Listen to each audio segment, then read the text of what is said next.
morning, everyone. Good evening, good afternoon, wherever you are, and welcome to this week's Weekly Energy Boost. My name is Elishaba, and I am here with Daniel, who is back with us after a very long hiatus. Did you miss me? We did miss you, absolutely. And I speak on behalf of all of our listeners when I say, glad you're here. Because at least here in America, we are entering a season that is full of family and gatherings and seeing people we don't see the rest of the year. And every year we try to find a time to bring in family-focused tips and tools from the teachings and wisdom of Kabbalah. And this week it works perfectly because the energy of the week is actually very much about generational healing, and that's what we're here to talk about. Weekly Energy Boost is a 7-day spiritual weather forecast where we provide our listeners with the most practical and powerful tools to navigate the coming 7 days through the wisdom and tools of Kabbalah. And every episode inevitably reveals powerful wisdom and tools you can use anytime. And this obviously no different. We're specifically talking about generational healing, which is not a topic that we fully delved into with Daniel. And I think that the best place to start is actually to ask you, Daniel, how does generational healing differ from individual? Yeah, thank you. So individual healing will focus on, as the wording says, the individual. So we will look at, okay, so what are we dealing with? What kind of symptoms show up? What kind of emotions do you have? Et cetera, et cetera. The big difference in generational healing is we will look at the individual in the context of the generation and the family system. So we're not just looking at the person that is in front of us. And it's sort of like the image that I always have in mind when I work one-on-one with people is I look at the person, I listen to their words deeply, but also imagine like what must have happened to those who came before him or her. So we're putting the individual in the context of the family system, and we're including all the different events that happened in the family system and in the generations. And of course, there's a lot of questions that need to be asked and digging. Events, people who lived something similar that you live. Who else did that happen? Who else suffered a tremendous loss? Who else felt abandoned? Those kind of questions are usually coming up. So we're not just looking what is your experience, but we're always assuming that it did not start with you. There were experiences, events, and people that lived something very similar. And so that is the big difference between personal and generational healing approach. So how does the issues or whatever is unresolved in our ancestors, how does that get carried down to us? How does it even become part of our own tikkun or baggage or spiritual work? Yeah. So, and it has a lot to do also with trauma work, because usually something is being passed down, or we can recognize, as we learn in Kabbalah, tikkun. Tikkun has this quality of repetition. Something is being repeated. And there's a lot of similarities in tikkun and trauma work, because when something is so painful that it couldn't be processed, and so those who experience it didn't have the capacity to process it, so their incapacity of processing it is what allows the trauma or the tikkun to continue to travel in the generational system, in the family system, until someone comes around and says, I want to heal that. I want to pick up on that. And, we need to be careful with that, because sometimes people think that it's a very heroic thing. I'm going to heal my generational trauma, tikkun. I'm going to be the one that, and we need to be very careful with that, because oftentimes we will pay, or the person who picks that will pay a big price. Okay? And there is already naturally built in this need in all children mostly, and we're all children of someone, that need to save, that need to fix, that need to rescue. My parents suffered, so I don't want them to suffer. I will take that on. And the reason why it's been traveling and it's been passed on, because the people that were responsible to heal that didn't. So out of love and loyalty, the generations that come after will pick on that and say, I will heal it for you. And this is dangerous. It is dangerous because there will always be a big price to pay. So the way we're looking at it is we don't heal someone else's trauma or someone else's tikkun. That is impossible. But what is a possibility is to break the cycle of that trauma. So for instance, let's give examples. Things that can be passed down can be things such as abuse or addictions or feelings of abandonment, let's say. So there are events that are linked to that, people that came before me that experienced that. And because they didn't have the capacity or the tools to process the pain, to overcome the addiction, to overcome the feelings of abandonment, will come another person later on that will pick up on that.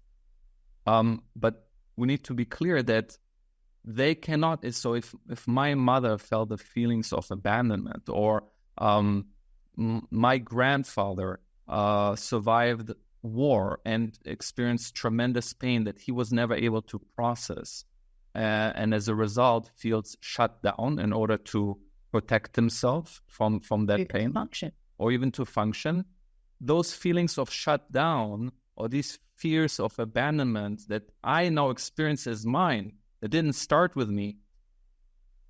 And this is part of the healing process, is allowing the person to see that it's not yours and that you are not responsible to heal that. And this is when the healing starts happening, when we start to put things in their place.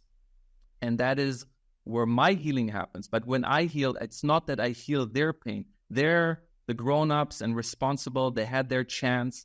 I am not responsible to heal their pain. All I can do is to end the cycle of abuse, the cycle of addiction, the cycle of depression, shutting down, anxiety, whatever that might be. Now, we learn, the Kabbalists teach, there's a tremendous wealth of knowledge about what happens to the soul, what the soul experiences between lifetimes, right? How the soul will select its circumstances and the work that it's going to do in the upcoming lifetime, down to choosing when to be born, is to have the right astrological makeup and the right opportunities. Where does choosing to be responsible for an ancestor's or trauma, let's say, where does that happen? Is that like a physical process? Meaning, I read also outside of the teachings of Kabbalah, there's I forget how it's called now, of course, and it's important, but it's like in the physical DNA, there is a transfer of trauma, like a muscle memory almost. It's carried from generation to generation through the physical DNA of the individual. How does or why would a person take on generational trauma? So that is the realm of the soul and the realm of tikkun before the soul comes into this world. So as you said, I think you mentioned it right now, that we're reincarnating as groups of souls. And so as groups of souls, we can have a collective soul, group soul tikkun. And that group soul tikkun can be related to that generational tikkun that is being passed on, right?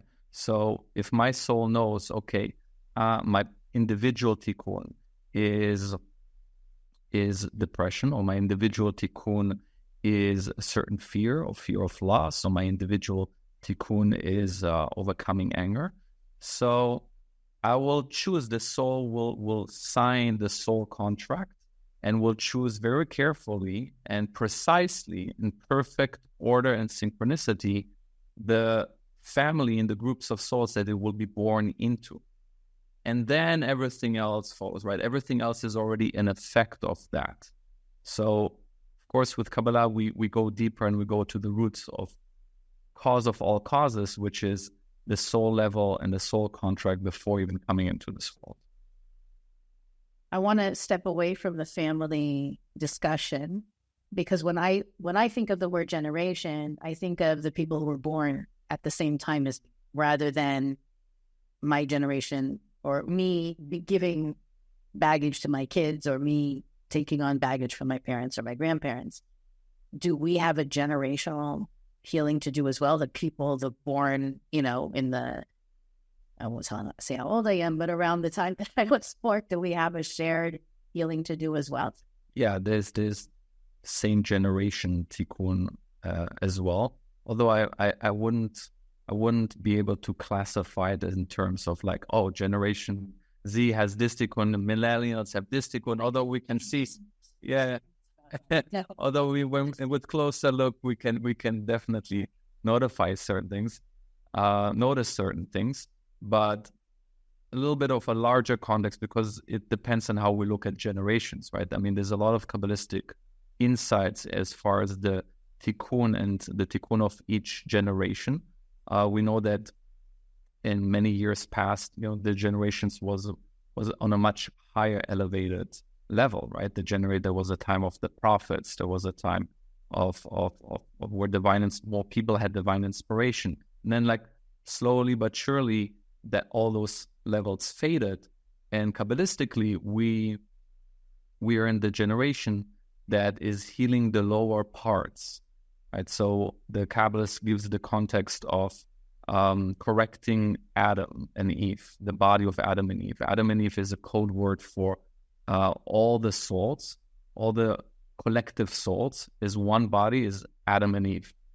And if you take it sort of like as a metaphor, this body of Adam and Eve that we're all part of, some are coming from the part of the brain of Adam and Eve, some come from the legs, those are the athletes and the runners, and the brains are the philosophers, right? Rabbi Isaac Luria talks a great deal about it. So we are the generation of the heel. And the generation of the heel, we might have talked about in some of the episodes. No? Okay. It just might. I know this, but I love you for sharing it. Yeah. So we're the generation of the heel. So the Kabbalist shares great paradoxes about this generation, the generation of the heel, which is on the one hand, if you consider the body, it's the lowest part. It's sort of like it's almost always in contact with the ground, whereas the toes stay in the air longer as we step, right? Right. That's interesting. And on the other hand, it's the foundation. Like without a heel, the whole body will collapse.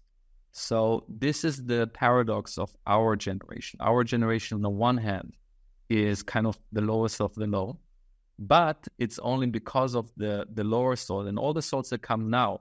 It doesn't mean less than, and we need to be careful with that. We're not less than. Actually, could be quite the opposite. It is those lower level souls that are just more coarse, that those are the ones that will have the responsibility, as the Kabbalah says, to bring the end, the Gemara Tikkun, the finishing of the correction. So the light that the lower souls will reveal, and this is the big paradox, is greater light than greater souls that came before us. Kind of hard to wrap our mind around it. It's definitely counterintuitive, but at the same time, it does make sense. And I think you see it in our time where, on one hand, there's great darkness, conflict. People are definitely feeling free to be terrible to one another. But there's also never been a time in history where spirituality was more prevalent, more available, more on the market than it is today. So you have on this almost like this polarity that's taking place of extreme darkness, but also extreme light. And I feel that that's what's even allowing us to have a conversation like this in front of everybody is we're ready to heal. We're ready to finish the job. We're ready to end the cycles. And I wonder if you could share with us some suggestions on how do we begin even that conversation of what do we heal?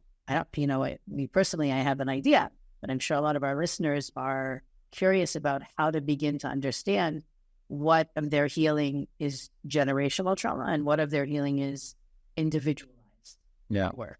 And it will always be connected. Right. Anyway, it will always be connected. One more word about generational to go for our time. I forgot which Kabbalist where I saw that, but I remember reading it somewhere in some Kabbalistic writings also related to our generation, that the main thing, there's a section in the Zohar, the main thing in our time, the generation of the Gemara Tikkun, the end of the correction, the biggest Tikkun is fear and self-doubt. I believe it resonates with me strongly. I read it in the Zohar, and it's think about it. Fear and self-doubt is something, again, if you're here in this time, this is a collective tikkun, right? This is the collective tikkun of this generation, regardless of millennials or baby boomers. If you're here alive, fear and self-doubt, this is sort of like a collective tikkun that we're struggling with and you're meant to overcome. Back to your question. How do we trace it? Where do we begin? I can imagine listeners who are on a spiritual journey, they might not have parents who are excited to talk about what happened in the past, or I'm always hearing stories about how secrets are revealed by accident and it throws everybody into a spiral. I imagine that there is a proactive way to open up, or maybe my question is, do you even have to have those conversations? Yeah. There's no general rule because every family is different, but what one can say is, yes, of course, there are so many family secrets and there's so many things that we don't know. There's probably more things that we don't know than we know, right? So we need to check, first of all, what is the level of openness of my family to talk about it. Then we need to check what is good timing, right? With Thanksgiving weekend this week. Is this a good timing or people need to be, as we learn in Kabbalah, there needs to be a vessel. There needs to be an opening and sensitivity as well. But in general, we can say that it is good when we can find an opening. It is good to talk about things as much as possible, as much as it is allowed, because the more something in our family remains a secret and is not talked about, remember, the family system is sort of like, has its own conscious, and it's like an energy field. So when something happened, but it's not talked about, the more we conceal it, the more it strengthens itself in its energy, in its presence, the more dominant it becomes, and the conscious of the family system seeks to be acknowledged. Like the events, they seek to be acknowledged. So the more undercurrent it goes, the more it becomes a hidden dynamic, the more likely it is that someone from the family system will come and pick it up, but pick it up most of the time in a destructive way. Pick it up as a symptom. So, for instance, give you an example. There was an early death of someone in the family, maybe a stillborn child, and it was too painful for the mother and father. They didn't know how to communicate it with the children, so it was just shoved under the carpet, never talked about.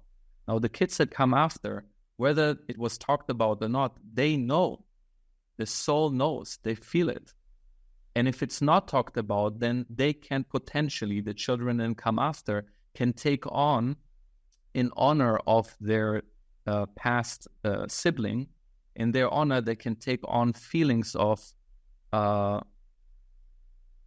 feeling abandoned or feeling unrecognized. Nobody looks at me. And it's actually what the soul that passed early feels. But because it's not talked about, the system said, if you're not going to talk about it proactively, I'm going to delegate it to family members, and it's mostly the most sensitive family members, and the ones that want to be of service. They will pick it up and said, I will make the entire family look at me by doing this, sometimes even by developing suicidal thoughts, so that you will acknowledge that person that was excluded from the family system. So from a scale of 1 to 10, how important is it to, if there's an opening and if we can, to lift the family secrets, it's healing for the entire family and for generations. So once, let's say you have this conversation, we put it on the table, whatever the issue or whatever's unresolved is on the table, what does the healing journey look like? Yeah. So again, it's hard to make general statements, but what we can say in maybe general way, that the first step will always be acknowledgement. This is like the biggest part of the healing. It's just so that family stop looking away. The family members stop looking away from the pain, because most of the time it's something painful that happened that is not being acknowledged. So just the fact that we acknowledge the person that was abandoned or rejected or excluded, the event that was so painful that nobody talks about, the fact that it's been acknowledged releases a huge amount of healing energy for everybody in the system. The second step will be to accept it, to accept it as part of our history, right? So the problem is when family members try to erase something from the family history. Oh, that never happened. We don't talk about it. So first acknowledge, then it did happen.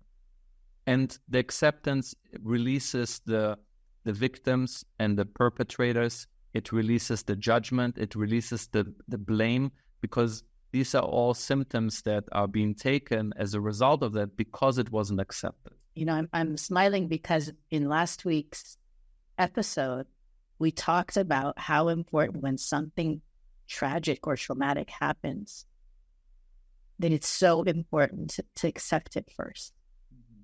And we spoke about it in different terms, the importance of acknowledging it, recognizing it, not rushing to analyze or to shift conscious, but really taking a moment to look at it in the face for what it is. It is, not giving it the good or bad, not telling, you know, and allowing the emotional response, not fighting it, not suppressing it.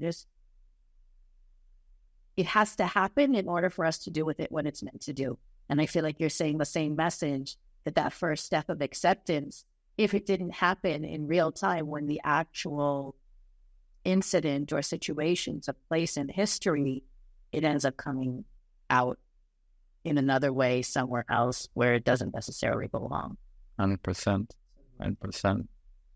Then as a last step, it could be good for the person that is able to acknowledge and to accept it, or a group that is able to acknowledge and accept it.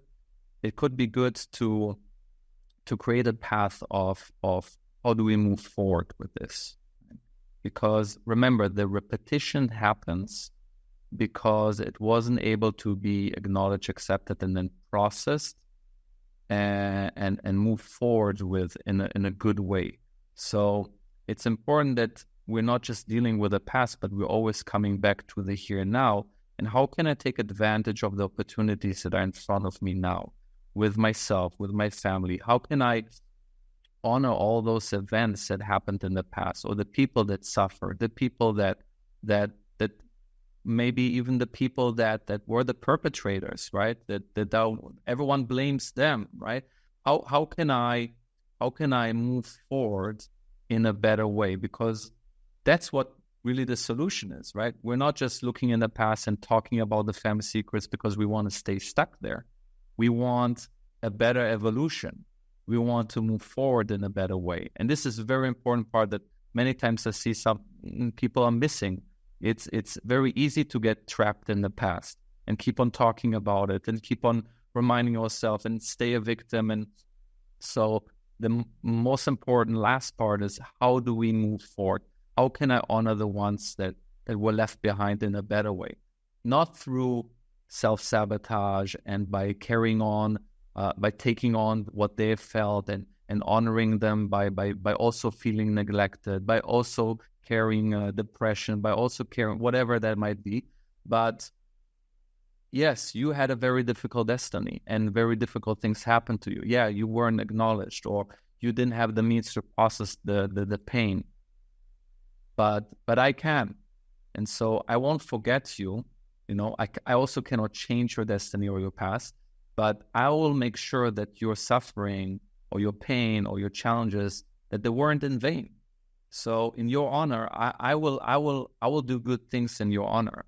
And that can have many possibilities for how one can do that, paying it forward, doing good things in their name and their behalf.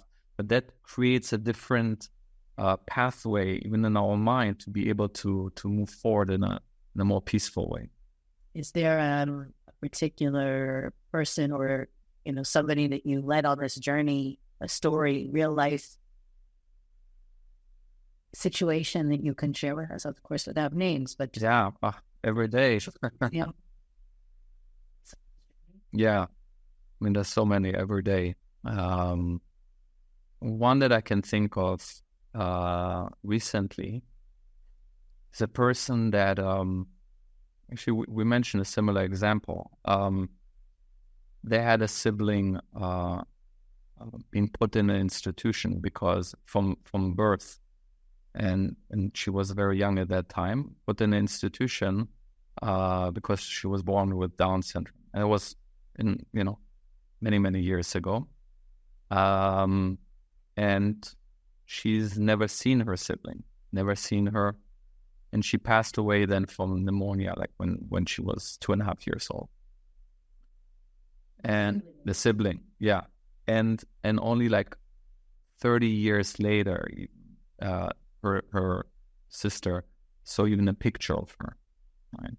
So in the session, we didn't start with that, but we started to explore like what are the things that you want to work with, what are the symptoms that you're carrying, and so we discovered a lot of things of like fear of abandonment, fear of feeling lonely, and we're able to trace and to link it to that event and to that family member. And this is not just intellectual process. Oh yeah, makes sense. No, this is something that we're processing in the meditation. We're processing it in visualization. So the individual, it's not just theory.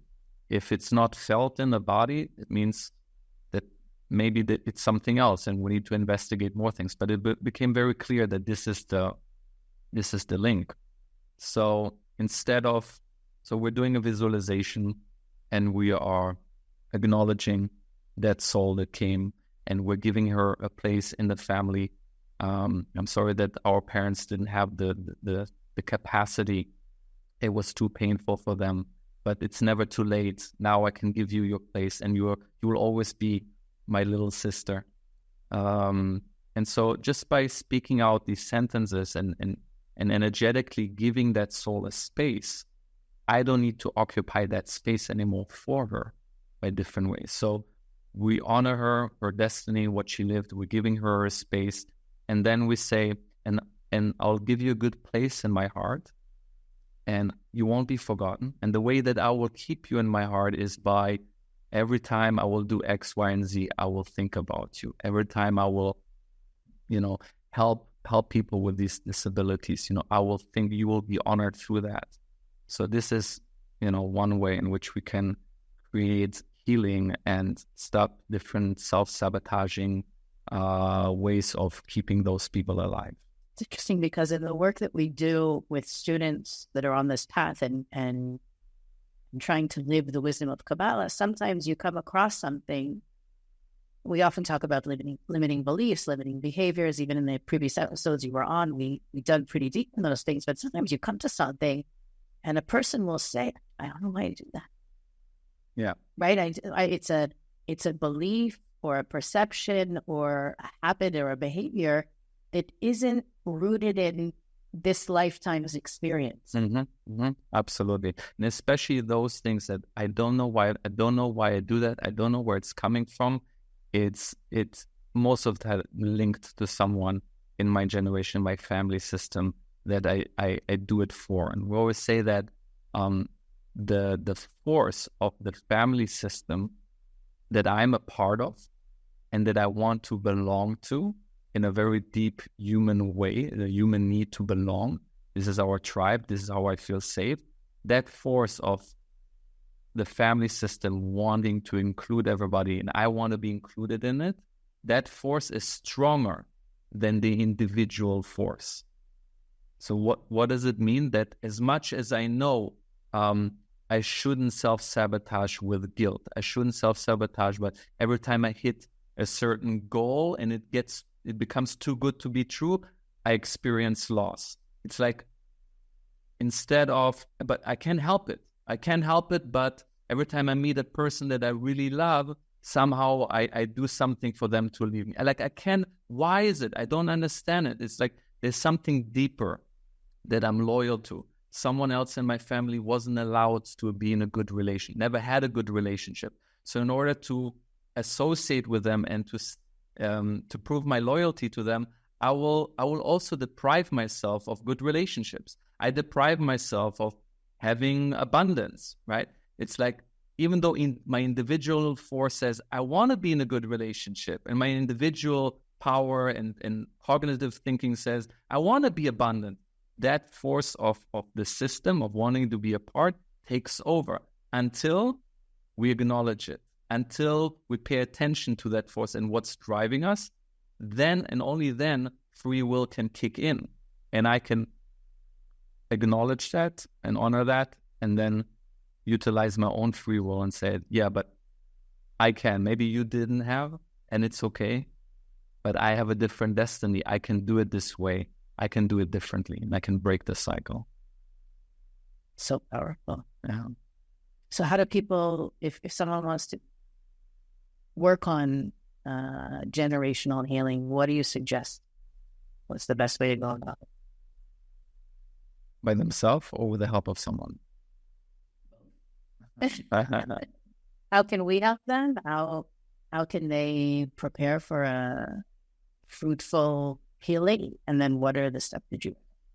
Yeah.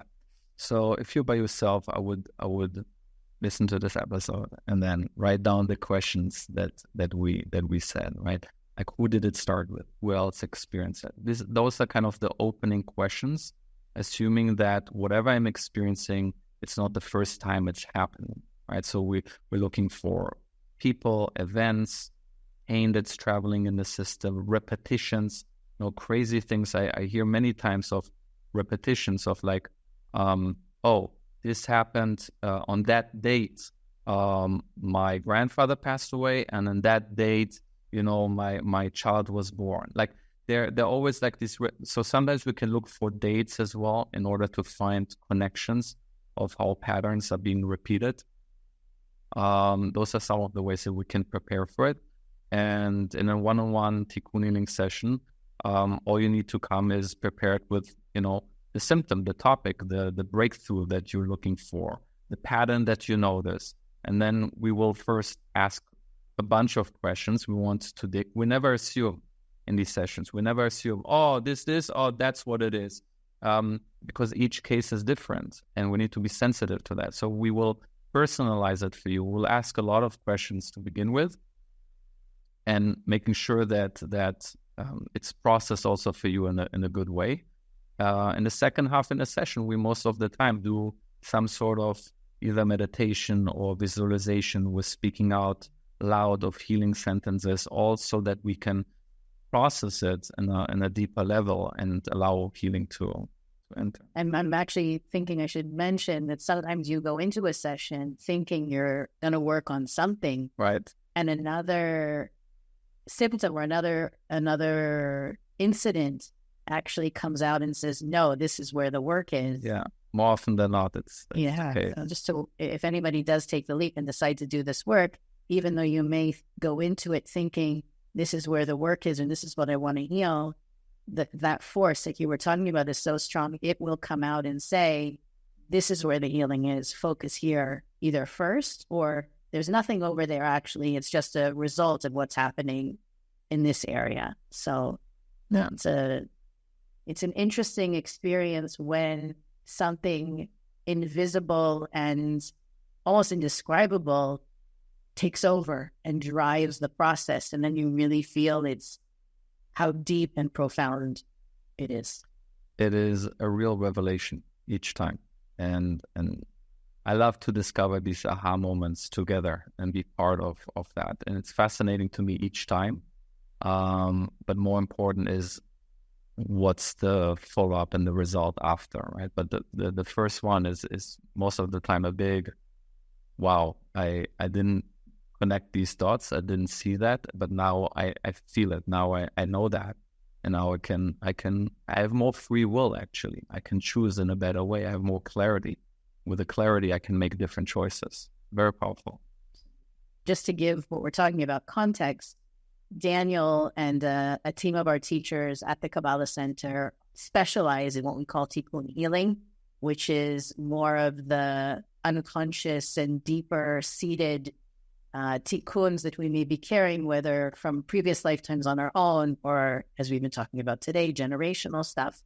So this is something that you can participate in, whether with Daniel or one of our other instructors. You can visit weeklyenergyboost.com to find the link there and more information about how you can participate. Sign up. Sometimes it's one session, sometimes it's multiple sessions, but either way, there is a system and a structure to this work. And I don't want anyone to feel like we're just saying, okay, now heal yourselves. We're here to hold your hand and help you through it and give you the tools to continue on your healing journey. Weekly Energy Boost is available on all podcast platforms, YouTube, Facebook, and Instagram. You could follow us on those platforms to receive even more content to support you in your journey and what we talk about every week. At our website, weeklyenergyboost.com, you can find out more about tikkun healing and Daniel's work. You can find out about all the other things we think are important for our listeners to know about. You can search through our archives, send us a message, and click the donate button to help make our podcast possible. But especially with an episode like this, really the most powerful thing you can do is share it. The more people that embark on a healing journey, the better the world is going to be. So thank you, Daniel, for being with us again. Thank you. See you next week on the Weekly Energy Boost.